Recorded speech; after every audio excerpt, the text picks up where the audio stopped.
everybody, and welcome to this episode of SEN Talks. I'm here with Adam. Hi, everyone. And we are here at a new podcast studio, and we're coming to you in video format now as well, so you guys can actually see us and match a face to the name. Sadly, I think I'm always been a face for radio, but for your audience, I can come on camera finally, I suppose. It's okay. I think we talk to so many people anyway, and we do like Facebook Lives and stuff that they know what we look like anyway. But I think it's just nice it's just an easier follow really. So we thought we might as well, and it's a nice thing to do. But this is our Christmas special, Adam. And where is your Christmas outfit? I thought I was kind of doing the whole Scrooge thing, so being like Christmas and humbug. It was more of that kind of vibe. But well, yeah, it might be I'm blaming my own dyslexia here, because you said to me last night before I left, "Don't forget your jumper," and I was like, I will not forget my jumper, but I didn't set an alarm on my phone, so I did forget. But I did say to you to remind me, and you didn't remind me, so it's your fault. No, I didn't remind you on purpose because I thought it's going to be a busy day. But you may ask me the same question, but you haven't seen my Christmassy earrings. I did notice those earlier, so yeah. They're much better. I think the truth is usually I wear a Christmas Hawaiian shirt, and you were just a bit embarrassed about being on the camera with me in my Christmas Hawaiian shirt. Yeah, to be fair, after me, yeah, we know the Christmas Hawaiian shirt well.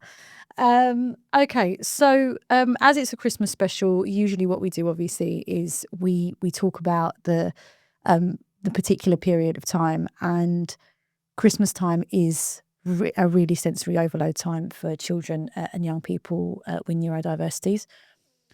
So last year we had a fantastic episode that got so much traction, whereby you shared with us your children's experiences and your lived experience.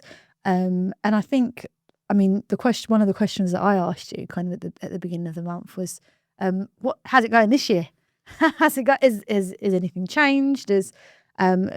It's an interesting question, and I would say, because of all the tips I gave you guys last time, which I've lived, I suppose, for the last 5 years and got used to. Yeah.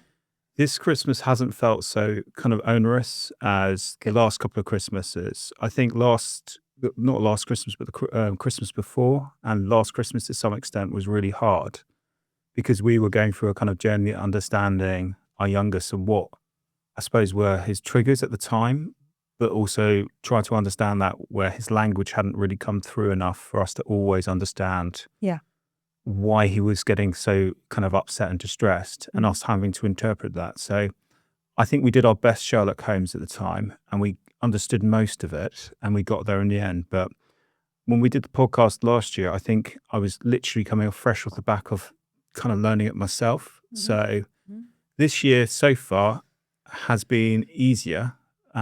And I think the reasons for that is we've worked very closely with our school. So with my youngest, and we'll call him C, the school understand him pretty well by now. The staff who work with him have worked with him for, I suppose, almost 3 years.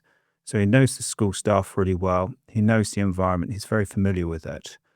And we've prepared a lot for this. So we kind of saw this time last year a real dive in his kind of emotional well-being at the time, which was leading to high anxiety and, I suppose, kind of behavioural issues as a consequence. This year, we worked with school preparing for it to understand that that might be something which is happening. And as a consequence, we've been able to see that before those issues have arisen. So a good example would be they've got a Christmas nativity, and everyone loves a Christmas nativity usually.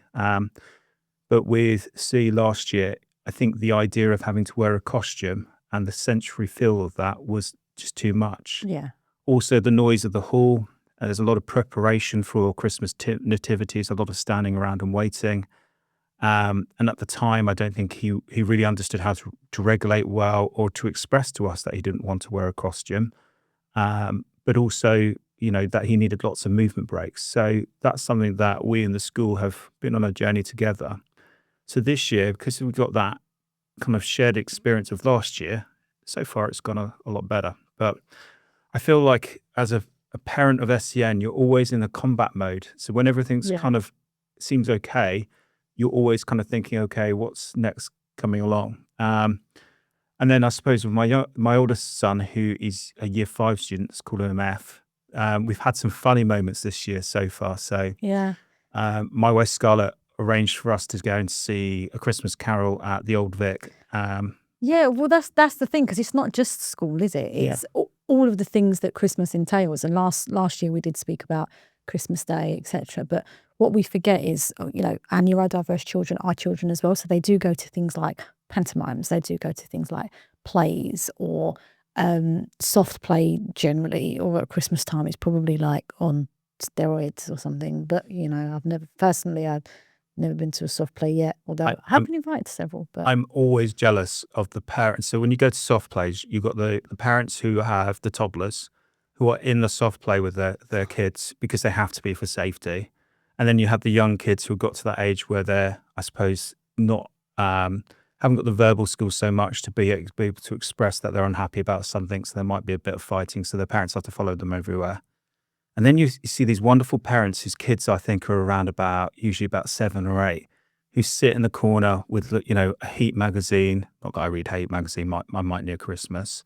well, none of us thought that. With a coffee, and sit there quietly, and their kids go off and play. And they sit there. They don't have to go in the soft play. Yeah. They can just sit and relax. I've never been that parent. I always have to be in the soft play. And I'll tell you the thing is the older you get, I don't know if it's gravity, the soft play, like the ropes on the floor, they've really hurt your feet, Right? and your knees as well. Yeah. And nobody wants to be in a ball pit. Nobody knows what's in a ball pit. Yeah, except it sounds a bit, and it looks and sounds a bit smelly. Well, all I can say is during COVID, when they reopened soft plays, the only areas where they were not allowed to open up was the ball pits. Yeah. So that should tell you about the general hygiene in a ball pit at that stage. But I've got a nephew on the way in January, so maybe this time next year I'll be telling you guys about how I was trekking through a soft play, and maybe we've gone by then. Your sister is going to sit there and be one of those parents with a toddler where they have to follow them around soft play all the time. Oh, she'll get me. And hopefully by that stage, I'll be the dad who sits in the corner with his coffee, judging on everyone else having to follow their kids around, and me being the parent who doesn't have to do that. Well, if you feel any balls from the ball pit hitting your head, you should know who they're coming from. But I suppose, that time of year is stressful anyway. Yeah. With what Scarlett arranged, it's a semi-immersive where the characters when you walk into the theatre are in character. They're playing musical instruments. Yeah, like interactive almost. Yeah. Yeah, and like this is the one lesson I think me and Scarlett have learned over the years is saying no to things that we don't think our kids could cope with, and only saying yes to the things that we think they can. Mm-hmm. And this time, I suppose, as he's got older and we've got to understand his needs better, we've been able to cope better. So, we came with a whole baggage of, like fidget toys and stuff like that. Right. And this is stuff you learn over the time. Yeah. So spinning fidget toys, not great in a theatre because they make noise. Right. So you have to get a fidget toy which doesn't spin or do stuff like that. The poking ones. Yeah, so he had like this elastic, I don't know how to describe it, like it was almost like a worm. There was a moment during the theatre performance where this worm might have gone flying across Scrooge's hat, but we'll pretend that didn't happen because I didn't actually tell Scarlett about that. But yeah, he handled that pretty well. And because we had the fidget toys and there was plenty of breaks, he was able to cope with it and he really enjoyed it. I mean, who doesn't enjoy A Christmas Carol? It's exactly brilliant. Yeah. It wasn't quite the Muppets Christmas Carol, which I think is the best version of A Christmas Carol. Clearly. Someone clearly said to Michael Caine, you can play it like it's a fun film about Muppets, or you can play it seriously, and he was going to go completely seriously at playing Scrooge, and it's brilliant. Yeah. But this version was really good. It was semi-immersive, so it was one of those things where the people were in character. They didn't expect you to pretend that you were from the Victorian era, which literally, if that happened, I would want the ground to kind of swallow me up in that situation. But yeah, so that was an experience. I suppose if we were looking for lessons from that, is I came prepared. So we had fiddle toys. Don't bring spinners. Don't bring elastic things which can be used to flick across the room. That was probably a mistake of mine. And it was a really good experience. But I think a lot of this has got to do with maybe kind of your expectations and the parents' expectations on the day, right? So if you're kind of prepared and you go there with, well, he may have an episode, he may be uncomfortable, and these are kind of my plans for helping reduce that with him, or this is my, even it's at this point that I'm going to go home. If this starts happening, then we'll go home, we'll try it out, etc. Versus the expectation of, we're going to see A Christmas Carol and we're going to sit down and we're going to watch it from start to end, and then we're going to go home. I think that kind of also helps the situation. It's a managing of expectations, if you like. Yeah, it's managing their expectations and your own. And I think me and Scarlett have learned over the years to almost kind of prepare for the worst case scenario. And if that doesn't happen, that's a real win. Yeah. But we've learned a lot over the years about that. But yeah, the other thing we've kind of learned is there might be times where you've paid for something which is quite expensive and it might not work. Yeah. And I think over the years we've learned to kind of deal with that, and kind of be okay when something doesn't work, but it's, trying that, which is really important. Yeah. I should say with that as well, that a lot of theatre groups these days for students who have disability living allowance have really good schemes. So yeah, they do. They will offer kind of tickets at a lesser price, particularly for carers, or they might have a kind of special showing for students with autism, so they can go and see it and it's quieter. Yeah. So I think the theatre industry, cinema as well, and theme parks as well, they've learned to accommodate for that. So, and that makes it easier. And it's like caught up in the last 5 years or something. And it's something that I always think should be celebrated. Yeah. And I'd say probably top tip, because, parents always coming to us and saying, I really want to do this, really want to do that. I just can't find it in my local area. But top tip is, if you put it in AI and you say, can you please find SEN friendly experiences in X area for me in the next 2 weeks, etc. That can kind of help narrow down your search. I think that's one of the things that AI has really helped with, and it can kind of come up with things you can have a look, help you with your research. I think that's an outrageous suggestion. Look at our Instagram and Facebook page, because we always try to provide people with local stuff, and definitely don't use AI. Use us instead. No, I think that's true. And I think... Always talking myself out of a job on this podcast, honestly. But yeah, no, you're right. And I think that really helps.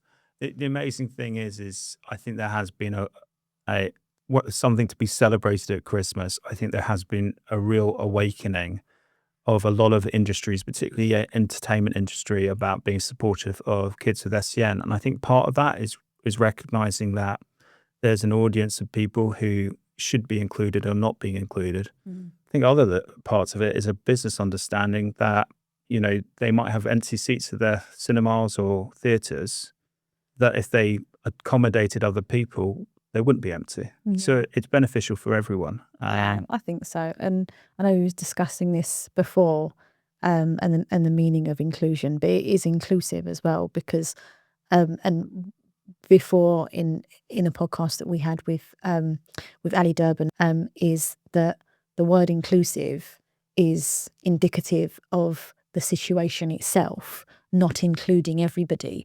But those experiences, not all neurotypical children or young adults or adults even can access, because of the difficulties that they face with the sensory, the sensoriness of it, I suppose. So I think that does promote inclusion, and I think the word inclusion is correct in that. Well, it's inclusion with the option to step away from it if it's not suitable. So, if you're going to take your child to the theatre and it's something that you think they'll enjoy, that, and they enjoy that, that's great. But if you're taking them to something that they're not going to enjoy, then it's not really inclusive. But also with that, loads of not just like entertainment places are catching on, because we've been sharing on our Instagram for a while now, like shopping places, like shopping malls, they all have like quiet hours, for example. Like I know that Selfridges in central London does it. I think the Tesco's do it at a certain time. If you kind of have a look, they'll turn the music off or down. It's at a like less busy time in day on certain days, etc. So if you do have a look, I think lots and lots of businesses and companies are coming round to it. But it's also like, if you look at popular culture and what's on the television, like I think almost every year on Strictly, there is somebody who is neurodiverse on there or has a disability on there. And it's, at the moment, I don't know about you, but I'm watching I'm a Celeb, and H, who is the rapper on there, his sister, one of his sisters has got Down syndrome, and the positive way in which he talks about that, and he's such an ambassador for it, raises so much awareness, and it really is becoming very mainstream now versus maybe when we were young. Yeah, it's funny because I won't name politicians on this or anything like this, but there was a politician recently who I think said that kids having noise cancelling headphones on in a classroom was weird. And as a parent of the kid with autism, I just sat there and I was like, God, the ignorance here and the misunderstanding is terrible. It's awful. It made no sense. But I don't. The thing is what was nice about that situation wasn't there was nobody agreeing with that. Yeah. Almost everyone sat there and said, well, this is someone who's just ignorant, who doesn't understand the need. Yeah. And I like the fact that when we were at the theatre the other night and had his headphones and stuff, there wasn't anyone sitting there judging on that. In fact, if anything, it allowed people to understand him better. And, you know, he wouldn't have been able to be in that theatre environment if he didn't have his headphones on. It would have been too out loud and too overwhelming for him. So an accommodation where you're having headphones on has allowed someone to be included and want to be included. Yeah. So I just think it's a nice Christmas message, I suppose, that I think the world is becoming more accommodating on the whole. Yeah. There are bad examples of people who have ignorance, but I don't think it's something that is commonly felt across the country. Yeah. And I think we're seeing the opposite of that. I think entertainment industries, sport, and we'll do an episode on sport as well at some stage, are all becoming more understanding and more engaging with understanding people are different, and accommodating that or giving the opportunity for accommodation of that is really great. Yeah, I mean, and who knows, right, what accessing that experience is going to do for your son or for somebody else. If they weren't, for example, they may go into that experience, see it and think, I'm going to be an actor now. I want to be on the stage, versus not even being able to access it, not seeing it, not getting that love, and not tapping into that amazing potential that we don't know if it's there or not, right? Yeah, and I think also the other side of that is the Christmas Carol. For me as a child, I remember going to the theatre with my parents almost every Christmas to see it. It was something that you really remember, and it's a nice experience.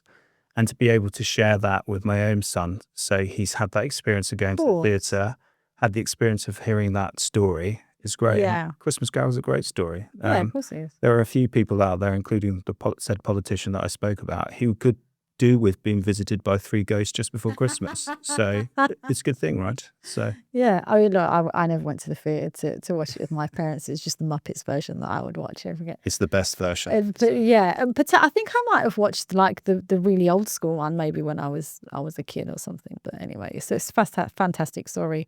Come what may. And with my younger son, this Christmas has been better, and we sort of spoke about that before. Yeah. Because we've used a lot of the strategies that we were learning last year. So we've already spoken to him, and his language is developing, so he can talk more and kind of express to us more about what he likes and dislikes. And he said to us, no costumes. He said, I want to wear a Christmas jumper. So straight away, there was something last year which probably took us 3 or 4 weeks to understand before we kind of dealt with the issue. Whereas this year, it's not even an issue because the language has developed. Yeah, of course. And being for him, just being in the hall, being able to be included is really great. And I think with probably having his noise cancelling headphones, which are not weird, are necessary for him, he will be able to be involved with that in a way that every kid should have that opportunity if they can. And yeah, for sure. Isn't that what Christmas is all about? So yeah, exactly. I think that is one of the best lines to maybe end the Christmas special on. I should say, like, anyone who's listening to this thinking, well, Adam and Salise did not give me any tips about how to look after my kids with SEN over Christmas. The last episode we did on this was really detailed on it. So go back to that because it will cover everything. And for people who've listened to us before, I don't think they want me to go through all of those stages again. So. No, I think, you know, we've got a real community, all of our listeners kind of frequently listen to us, and I think it's good that you're so open with your experiences and your lived experience, because everybody that we talk to is also really quite open with us. And in our Facebook groups as well, and on our Instagram, we have people who have made friends just through that community, kind of meeting in the Facebook group, meeting online, meeting as a result of our Instagram, commenting on the posts, etc. So it's fantastic for us and for you to have, you guys, like the listeners, to have that output. Yeah, and I think we got a lot of people saying to us how great it was to have someone talk about preparing for Christmas in that way, because it's not something that, unless you are part of the kind of SEN community or know other parents going through that process, that you may understand. I did get a list of, afterwards, all the things that I said which were strategies which were slightly incorrect, but I won't go into those. But it's a problem when your own wife listens to your own podcast and is able to tell you when you're incorrect about things. Yeah. So I'm not sure if any of my family does listen to this. I hope they don't, because sometimes I mention them. Anyway, thank you everybody for listening, I think, and we will see you in the new season. Thank you.